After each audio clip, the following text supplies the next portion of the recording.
Hola, muy buenas.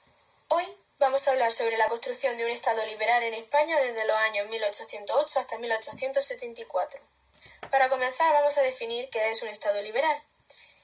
Pues es un sistema de gobierno que surge en España a lo largo del siglo XIX como resultado de la Revolución Liberal que pretende la sustitución de la monarquía absoluta propia del antiguo régimen. Para llegar a consolidar este nuevo Estado hubo una serie de fases. La primera de todas, el desmantelamiento del antiguo régimen, el cual fue un proceso largo histórico-económico iniciado en España a finales del siglo XIX por Godoy. Consistió en poner en el mercado las tierras y bienes que estaban amortizados, y las tierras estaban a manos de la aristocracia, iglesia, municipios y Estado. Otra de las fases es la nueva legislación. Constituciones, Código Civil. Se dio lugar a la creación de la Constitución de 1837, donde se defendía la soberanía nacional y se refrendan las disposiciones del rey. Se restringe el voto a una determinada posición económica y se desamortizaron las leyes. Sin embargo, más tarde, en 1845, se reforma y se da lugar a una nueva Constitución más conservadora, la cual los progresistas rechazaban totalmente. La Constitución de 1845 es el prototipo de moderada o conservadora, siendo una de las constituciones con más vigencia en la historia del constitucionalismo español. Aunque está inspirada en la del 37, es mucho más conservadora. La organización del Estado moderno es otra de las fases del régimen liberal. Los distintos reinos que componían España se convirtieron en provincias gracias a Javier de Burgos en 1833, un modelo con algunos retoques que se conserva hasta la actualidad y se organiza la educación pública.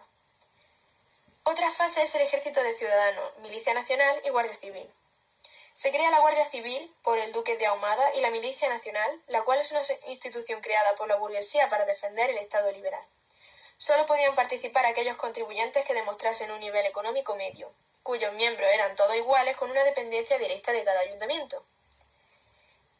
La siguiente fase fue la separación entre la Iglesia y el Estado, el cual se intentó pero no se logró, pues se firmaron acuerdos con la Iglesia concordato con la Santa Sede en 1851 para restablecer las relaciones con la Iglesia, unas relaciones ya muy deterioradas desde la desamortización de Mendizábal de 1836.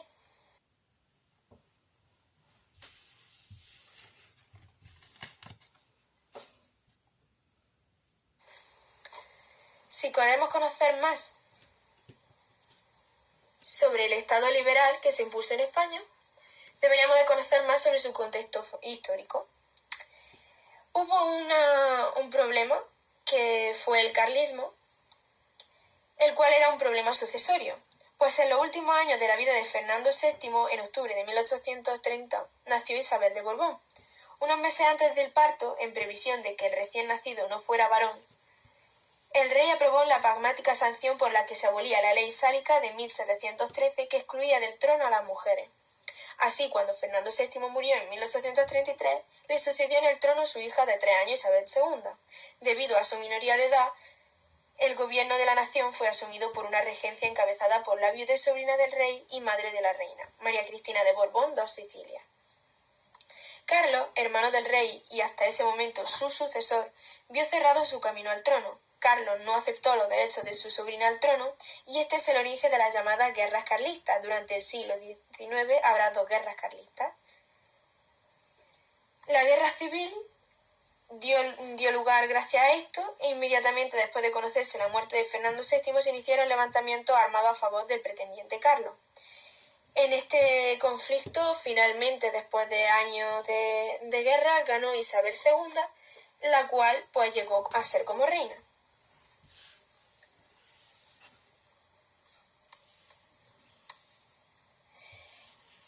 Vamos ahora a hablar sobre las características del sistema político liberal durante el reinado de Isabel II. En su reinado predominó el partido moderado en el gobierno. La reina tenía la autoridad de nombrar a los jefes del gobierno y dar su confianza a ese partido. Soberanía nacional, pero gran poder del rey o la reina. Hubo intervencionalismo activo de los militares y la aparición de pronunciamientos. Sin embargo, no fueron muchos hasta después de la expulsión de Isabel II. Elecciones y partidos políticos, pero habitual el fraude electoral.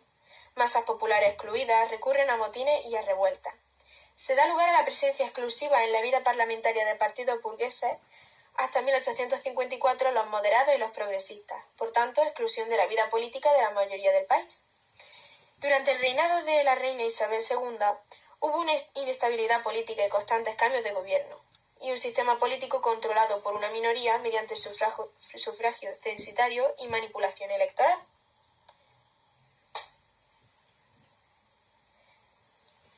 ¿Qué medidas se llevaron a cabo para la construcción de un Estado liberal en España? Pues se dio el gobierno de Espartero y Pascual Madoz, que se convierte en el nuevo ministro de Hacienda. Para resolver los problemas de Hacienda decide relanzar los viejos proyectos de expansión ferroviaria. Para llevar a cabo esto necesita dinero, por lo que decide aprobar una nueva ley de desamortización con la cual se nacionalizarían y subastarían las tierras comunales de los municipios, más también bienes de la Iglesia que quedaron tras la desamortización de Mendizábal. Todo ello dio lugar a la pérdida de las tierras por parte de los municipios, lo cual era una parte muy importante para poder financiarse. Todo ello provoca un desastre social y un desamparo rural.